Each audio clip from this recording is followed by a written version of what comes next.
Alhamdulillahirabbil alamin. Assalatu wassalamu ala al-anbiya'i wal mursalin wa ala alihi washabihi ajmain, amma ba'du. Bapak Ibu, bagaimana kabarnya? Sehat? Sehat. Alhamdulillah. Alhamdulillah kita bisa berkumpul lagi di sini. Namun sebelumnya saya mengucapkan sangat berterima kasih atas waktu yang telah Bapak Ibu sempatkan untuk melaksanakan kegiatan diseminasi budaya positif di sekolah, yang mana ini merupakan aksi nyata dari program pendidikan guru penggerak yang sedang saya ikuti. Mungkin untuk menghemat waktu, langsung saja saya mulai dari positif.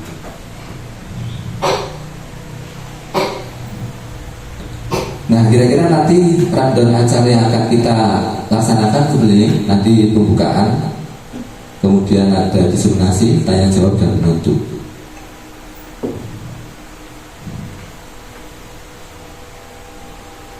Nah, materi apa saja yang akan saya diseminasikan? Yaitu yang pertama tentang keyakinan kelas, lebih indah dari peraturan kelas. Kemudian yang kedua ada kebutuhan dasar manusia, yaitu alasan seseorang melakukan sesuatu. Kemudian ada posisi kontrol guru, kira-kira seperti apakah kita sebagai guru dalam posisi kontrol apa. Kemudian yang keempat restitusi, yaitu selevel di atas hukuman dan konsekuensi.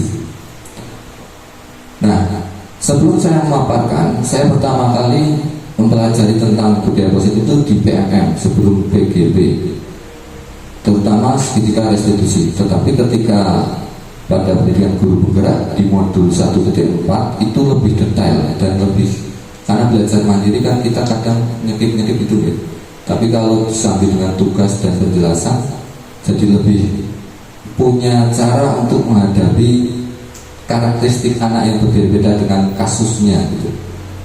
Dan mungkin di tahun ajaran baru nanti kita bisa, jika sudah bersama-sama mengerti, akan memiliki visi atau cara yang sama. Apalagi kepala sekolah kita juga lulusan guru penggerak. Mungkin nanti dari keyakinan sekolah ke keyakinan kelas.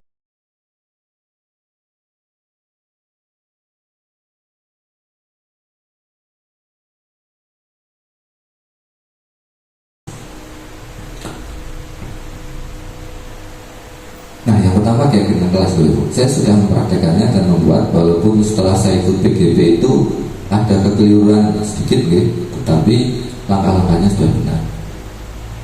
Apa itu keyakinan kelas? Menurut Bapak Ibu guru, menurut teman-teman, mungkin yang tertempel di kelas-kelas itu kebanyakan adalah tata tertib kelas atau peraturan kelas.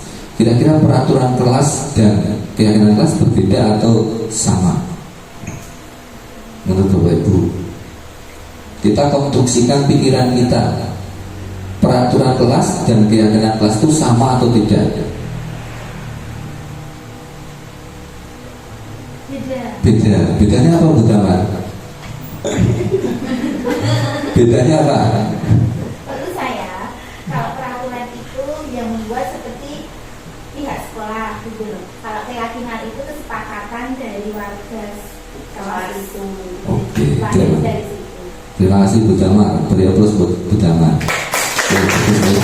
Nah, contoh peraturan kelas ya kita akan bedah bersama. Yang pertama adalah dilarang mengganggu orang lain, dilarang terlambat, dilarang melakukan kekerasan, dilarang mengucapkan perkataan kasar.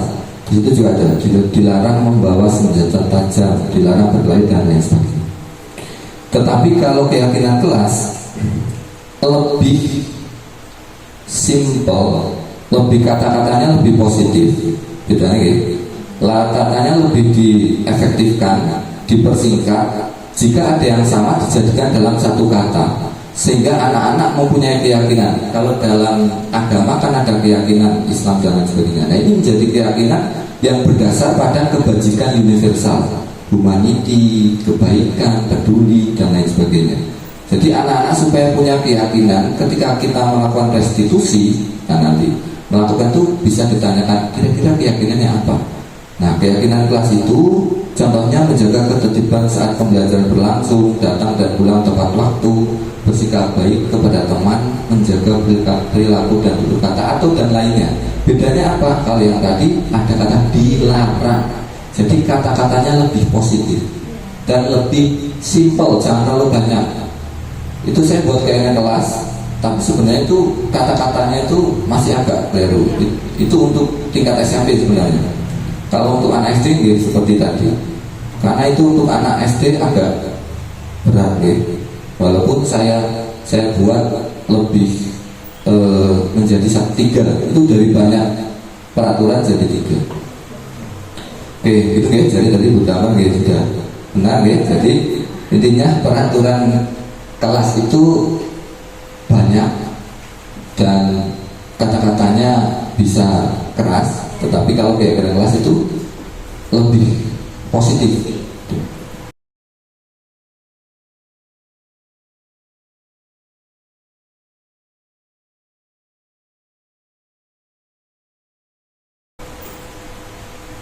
Nah, yang kedua adalah kebutuhan dasar.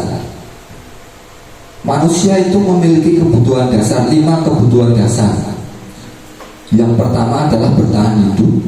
Yang kedua adalah kasih sayang dan rasa diterima. Yang ketiga kebebasan.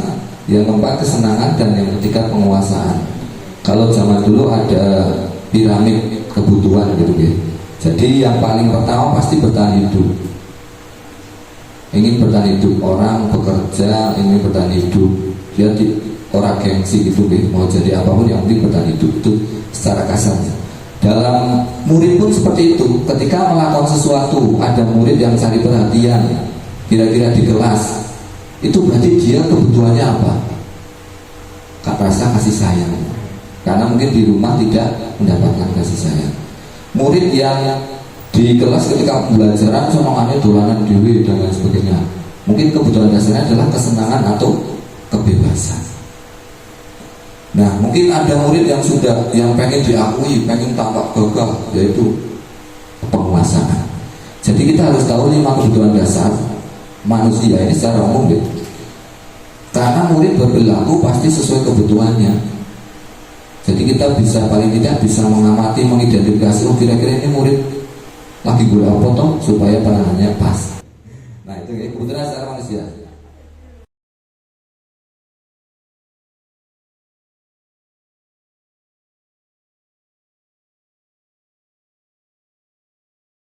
Kemudian posisi kontrol. Nah ini juga tidak kalah pentingnya Bapak Ibu.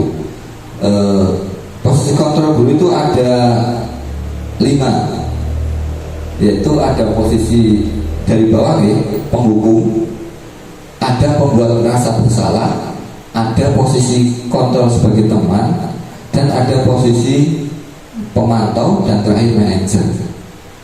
Nah kira-kira kalau posisi kontrol dulu sebagai penghukum itu contohnya apa Bapak Ibu? Setahu Bapak Ibu saja. Kalau Bapak Ibu ngajar kok muridnya tidak tanya-tanya, ayo bingung ya sama. Kalau penghukum ya berarti ada anak nggak mau ngerjakan PR terus dihukum lari gitu kan, masa WC. Kalau pembuat rasa bersalah, contohnya kamu itu kok terlambat terus, tahu nggak kamu? Nah jadi murid jadi berasa bersalah. Itu apakah salah? Enggak. Tapi kita harus bisa posisi kontrolnya sesuai dengan kondisi. Sebagai teman, ada murid yang dinakali teman, kamu kenapa? Sini cerita sama ibu. Nah itu sebagai teman. Pasti Bapak Ibu sudah mengalami.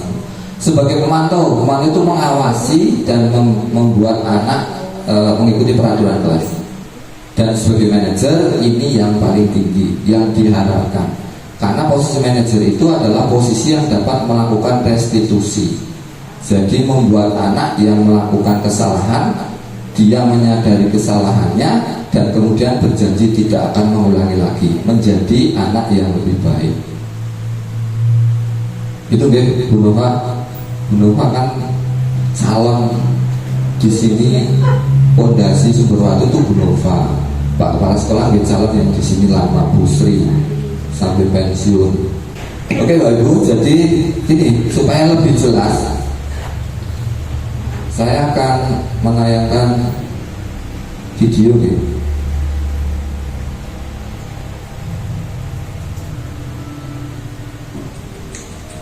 Ini contoh.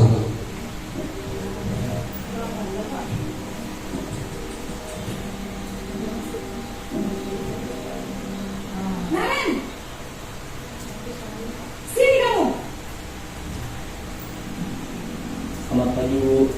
Selalu terlambat. Kamu deh, pasti terlambat.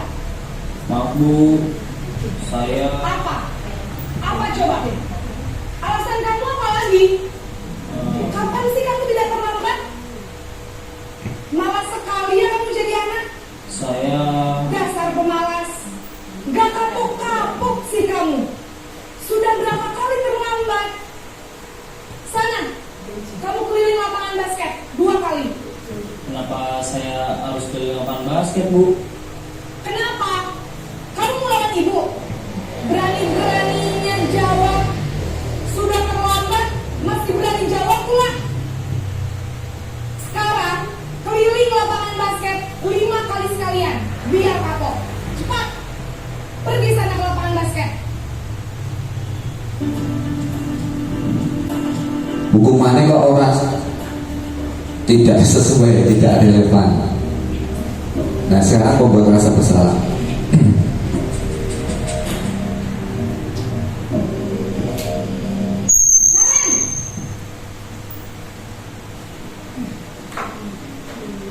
Selamat pagi Bu. Naren. Kamu kenapa terlambat lagi, nak? Ya Tuhan, Naren.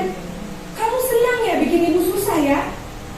Kalau kamu terlambat lagi, nanti ibu yang ditegur bapak kepala sekolah, nak. Disangka ibu tidak bisa membina kamu. Duh, gimana ini? Maaf Bu. Duh, Gusti Naren. Kamu suka ya kalau ibu ditegur bapak kepala sekolah? Terus, sekarang ibu harus tulis apa ini di buku absen? Ini kamu sudah sering terlambat loh. Ibu harus apa coba? Maaf Bu. Maaf sekali. Ya sudah, lain kali jangan bikin ibu susah lagi ya nak ya. Ibu tidak akan kuat lagi kalau Nah, kamu begini itu kata-kata dari bu gurunya itu membuat anak Kalau ibu ditegur bapak kepala merasa sekolah, aku salah menjawab, bu guru jantungnya Maaf ya Bu. dan lain sebagainya. Maaf Itu sekali. maksud dari posisi guru dalam. Nah sekarang yang posisi teman.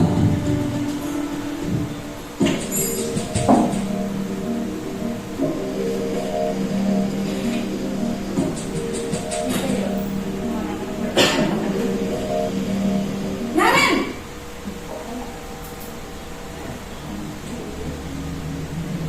Selamat pagi Bu. wah, sudah jam berapa ini nak? Terlambat lagi ya sayang. Iya Bu. Manja-manja. Kayak siapa ini? Maafkan saya Bu. Kamu malah menyalahkan ibu kamu. Kamu bukannya anak yang larinya paling kencang. Kok terlambat sih? Iya Bu. Saya memang terlambat bangun tadi. Jadi biarpun saya lari kencang, tetap gak kejar Bu. Ya sudah sana. Nanti lain kali larinya lebih kencang lagi ya. Biar gak terlambat lagi. Bikin seneng ibu. Demi ibu. Bisa kan? Bisa lah Bu. Ya sudah sana masuk kelas. Ibu beresin urusan absen kamu. Kamu ini ada-ada saja. Seperti siapa ya? Bagus ini.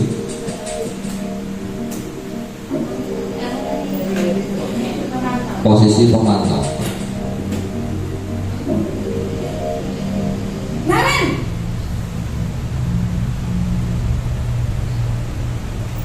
Selamat pagi Bu. Naren, apa peraturan sekolah kita tentang jam berapa kita harus masuk sekolah, nak?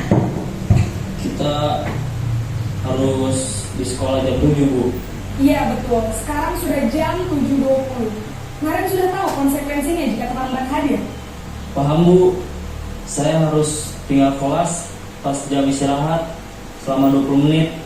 Ya benar, konsekuensinya demikian.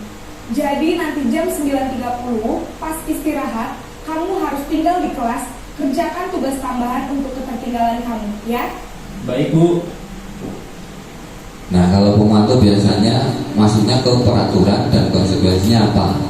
Tegas. Nah, ini yang terakhir manajer. Ini yang diharapkan.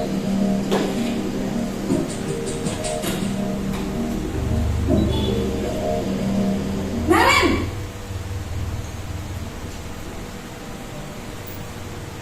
Selamat pagi Bu. Selamat pagi Naren. Maaf Bu, saya terlambat. Iya, sekolah masuknya jam 7, sekarang sudah jam 7.20. Jadi sekarang bagaimana ini Naren? Maaf Bu, saya lupa setel alarm saya semalam. Baiklah, menurut kamu, keyakinan sekolah yang mana yang perlu kamu tingkatkan? Menghargai diri sendiri dan orang lain mungkin ya Bu. Setuju. Jadi, apakah Naren meyakini prinsip saling menghormati tersebut? Iya Bu, saya meyakininya. Apakah Naren bersedia memperbaiki masalah keterlambatan ini? Bersedia Bu. Bagaimana kamu akan perbaiki masalah keterlambatan ini? Saya akan coba untuk tidak lupa menyetel alarm saya Bu. Baik, kalau Naren lupa menyetel alarm di rumah, ada orang yang kira-kira bisa bantu mengingatkan tidak? Ada Bu, kakak saya, Kak Emma. Ada lagi selain Kak Emma? Selain Kak Emma, ada ibu saya. Baik, jadi yang mengingatkan Naren adalah Kak Emma dan ibu kamu ya? Kira-kira akan mulai start alarm kapan nih Naren? Setelah pulang sekolah, akan segera saya lakukan. Baik, jadi Naren akan setel alarm untuk bangun besok pagi dan akan diingatkan oleh kakak dan ibunda Naren ya. Ada lagi yang mungkin perlu dilakukan Naren agar tidak terlambat bangun lagi? Tidak ada Bu. Baik Naren, terima kasih untuk kerjasama kamu. Sekarang kamu perlu kembali ke kelas untuk belajar. Baik Bu. Nah, ini yang posisi manajer. Jadi kira-kira ada di posisi mana nih kita? Kita penghukum ya pernah, teman pernah, pasti ya. Pemantau pernah, manajer pernah. Nah, tadi kan posisi manajer itu melakukan restitusi, bertanya kepada keyakinan sekolah atau keyakinan kelas. Kalau di SMP mungkin ada guru BK ya bisa fokus, tapi di SD kita beruntung muridnya sedikit, yang banyak itu bagaimana restitusi. Jadi restitusi itu tawaran bukan paksaan. Kalau kira-kira anaknya nggak bisa komunikasi ketika diberi pertanyaan, ya sudah ditunggu dulu saja, jangan dipaksakan, nanti malah nggak berhasil. Jadi restitusi itu tawaran. Jadi posisi manapun itu tidak pasti pernah, maksudnya tidak salah gitu. Cuma yang paling baik itu ya ke atas seperti tadi, ke atas dari bawah. Penghukum itu paling harus dihindari. Kenapa? Karena bisa menjadi dendam, luka.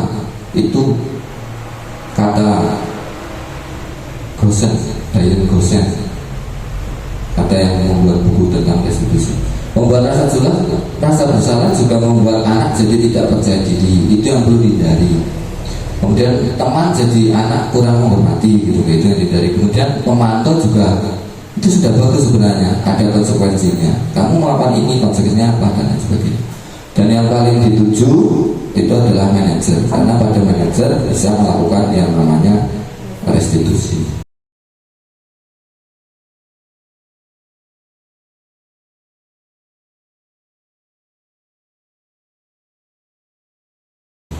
Nah, kira-kira restitusi apa? Jadi ini, Bapak Ibu, antara hukuman, konsekuensi, dan restitusi itu bedanya. Kalau hukuman kita menghukum langsung, tidak relevan, tidak apa. Ada anak tidak mengucapkan PR, hari 3 kali, saya juga seperti itu. Anak yang minta. Kalau sudah 3 kali PR, langsung ya, mau saya WC, seperti itu juga itu. Nah, kalau konsekuensi hampir sama. kamu tidak mengerjakan PR, silakan kamu tulis, saya tidak akan mengerjakan PR lagi. Yang relevan, bedanya dengan hukuman itu konsekuensi adalah relevan dengan kesalahannya. Di sini ada tabel ya. Kalau hukuman menjadi sesuatu, menjadi identitas yang gagal, kemudian sesuatu yang menyakitkan, tidak nyaman, menjadi korban keadilan, anak tersakiti dan lain sebagainya. Kalau konsekuensinya adalah sesuatu yang terjadi, tidak nyaman pasti, korban bisa diabaikan, anak tidak nyaman, penguatan hanya bertahan dalam jangka waktu pendek. Kalau restitusi merupakan pilihan, anak mau milih apa? Tadi kan mau milih yang bangunin siapa? Menguatkan untuk murid anak dalam jangka waktu panjang, korban mendapatkan ganti, mendapatkan penguatan dan masalah terpecahkan. Kalau kemarin PI bareng Bu Wuri katanya pernah ada yang memecahkan jendela, Bu Wuri praktek restitusi, akhirnya menawarkan, oh saudara saya ada yang itu Bu, jualan kaca, akhirnya minggunya diperbaiki. Tawaran dari siswa gitu, intinya seperti itu cara pemahamannya. Nah ini ya.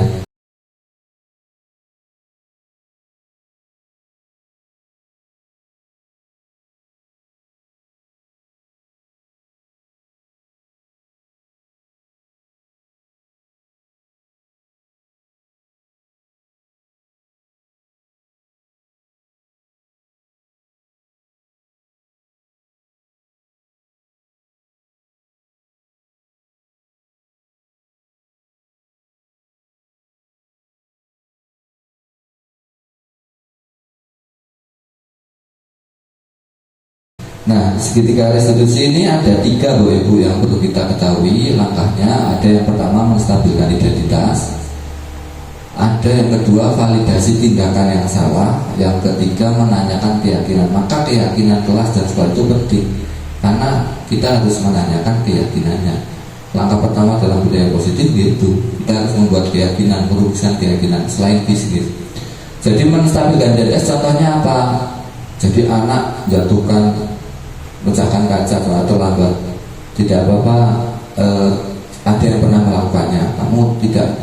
Setiap orang pasti pernah melakukan kesalahan. Itu kan jadi anak semuanya takut, jadi rodok, oh iya, kamu bukan satu-satunya yang pernah melakukan ini.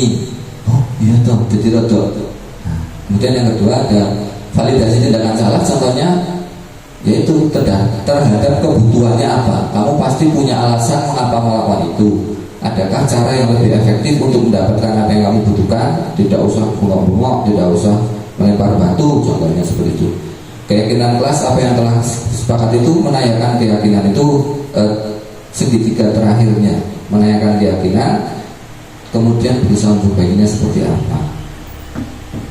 Dan ini contoh yang saya buat kemarin ya, direkam Pak Iktar. Ini bagi tugas juga sudah saya upload. Ini.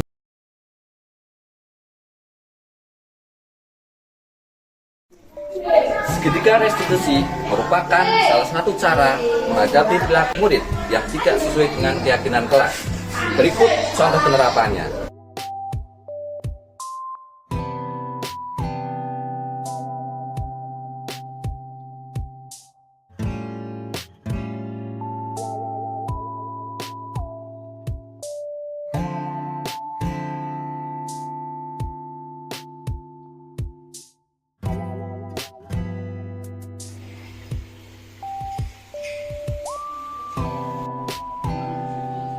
Kok bawa HP?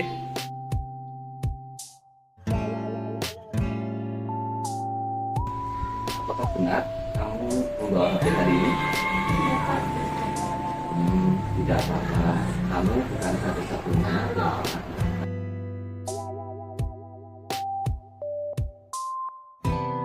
Kamu pasti punya alasan mengapa bawa HP. Padahal ini bukan hari Rabu, atau bapak ibu guru tidak ada yang minta untuk membawa HP ke sekolah. Saya membawa HP supaya bisa menghubungi saya untuk minta jemputan. Adakah cara lain untuk menghubungi ibu selain menggunakan HP ini sendiri? Saya bisa menggunakan menghubungi saya.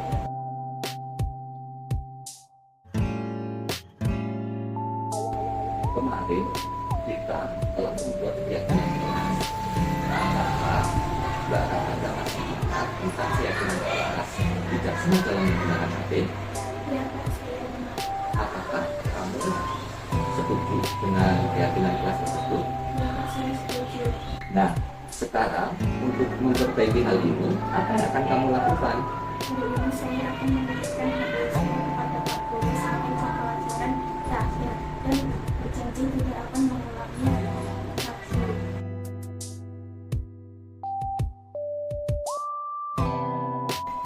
Saya sangat senang karena meskipun saya melakukan kesalahan, saya dapat bertanggung jawab atas kesalahan saya.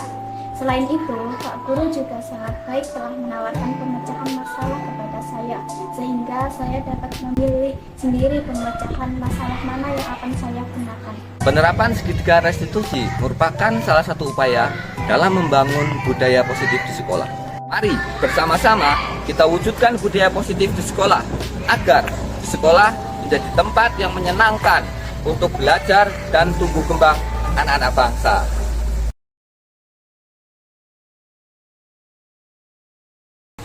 Jadi ini alhamdulillah Raffanda saya beri skenario-nya, saya suruh menghafal yang hafal, kalau tidak hafal ya nanti tulisannya saya detek beberapa kali di kantor.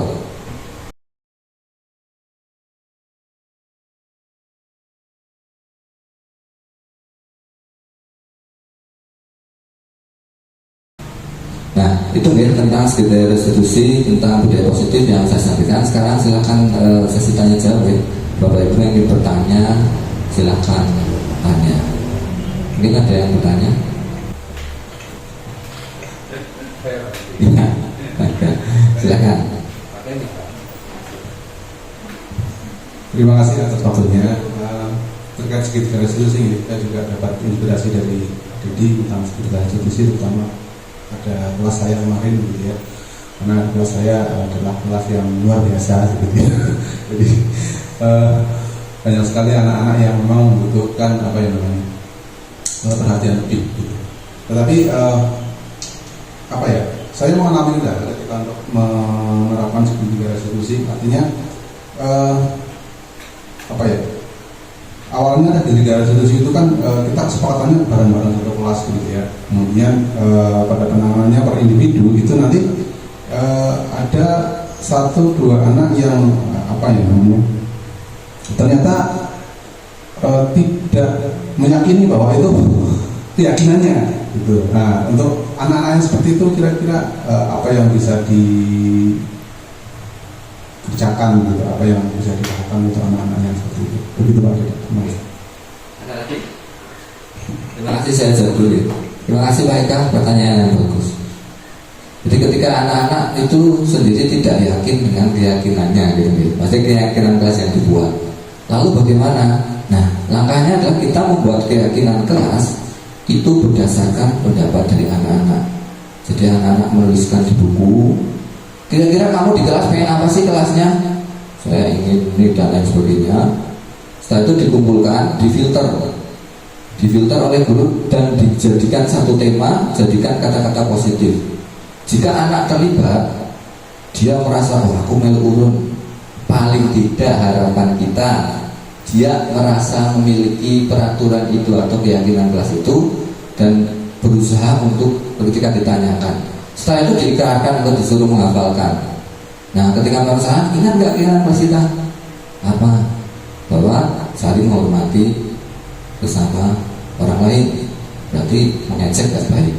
Kalau tetap nggak keyakinan kelasnya tidak paham, keyakinan kelas itu berasal dari kebajikan universal. Jadi kebajikan tentang menghormati orang lain, tidak merugikan dan lain sebagainya. Mungkin disangkutkan ke agama ya nggak apa-apa. Yang penting masalah kecapai. Nah, gitu deh Pak kan. Ada lagi, satu lagi. Yang perempuan dia, Bu. Terima kasih atas waktunya. Assalamualaikum warahmatullahi wabarakatuh.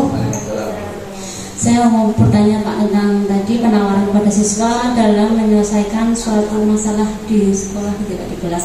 Bagaimana ketika nanti dalam suatu masalah itu kita menawarkan solusi kepada anak dan ternyata anak itu menginginkan solusi yang tidak sesuai dengan maksudnya yang mungkin melanggar aturan atau yang berbahaya untuk dirinya atau yang intinya yang kurang positif begitu. Nanti bagaimana kita nanti agar anak itu tidak merasa bahwa pendapatnya tidak diterima seperti itu Pak. Terima kasih. Terima kasih Bu Bati, pertanyaannya sangat bagus. Ini memang ketika dalam melakukan restitusi kita berusaha melakukan restitusi, tetapi komunikasinya sulit. Terus dia itu jawabannya aneh-aneh. Tawar solusinya malah lebih aneh. Berarti itu memang restitusi itu tawaran. Kita nggak selalu harus berhasil ketika restitusi. Kita tidak harus selalu berhasil. Kita hanya menawarkan. Oh kalau tidak bisa ya udah. Mungkin ya sudah. Komunikasi seperti ini. Ya udah jalan dulu. Nanti ada lanjut tidak lanjut yang lain. Jadi restitusi itu tawaran, bukan paksaan. Nah kalau sekalian aja pakai hukuman. Nah kemarin saya ketika elaborasi pemahaman seperti ini, restitusi tidak akan berhasil kepada kasus-kasus yang restitusi terus penjara buat apa? Jadi ketika kasus sudah membawa narkoba anak-anak, ya udah itu harus sebagai penghukum.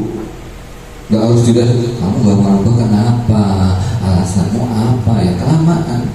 Seperti anak yang sudah melakukan kekerasan kepada anak yang lain, ya itu tidak restitusi nggak berhasil, ya harus dengan mungkin pemantau. Konsekuensinya apa? Di penjara, diskorsing. Nah mungkin itu bisa jawab ya. Tidak harus. Kalau yang kasus sudah besar, tetapi kalau masih bisa kasus yang bisa ditangani, sebaiknya itu kan tawaran. Nah, itu terima kasih kepada teman-teman.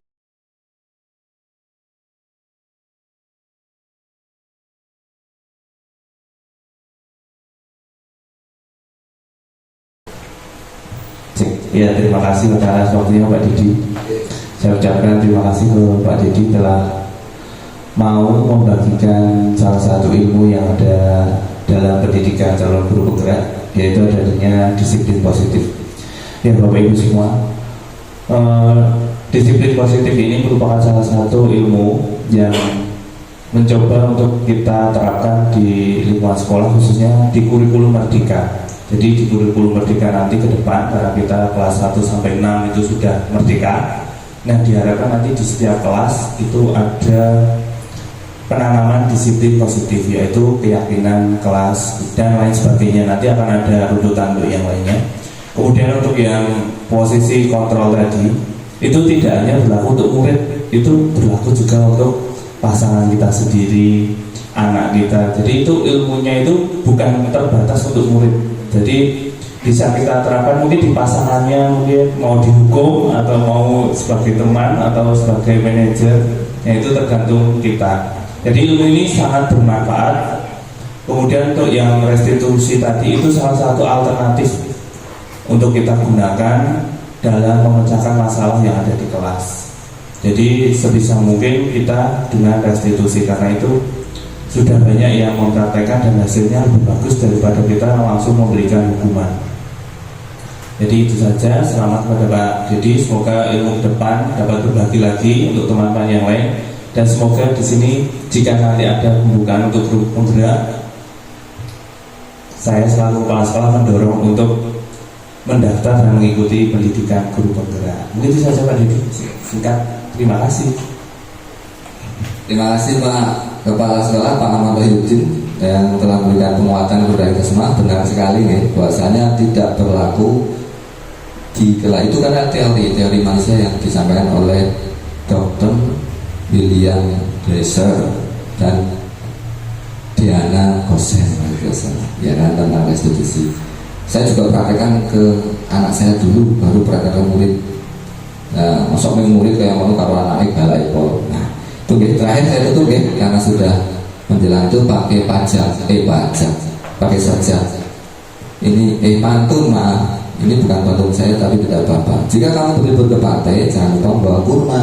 Di sebuah waktu yang kita cintai, mari kembangkan bersama-sama. Terima kasih atas waktunya Bapak Ibu.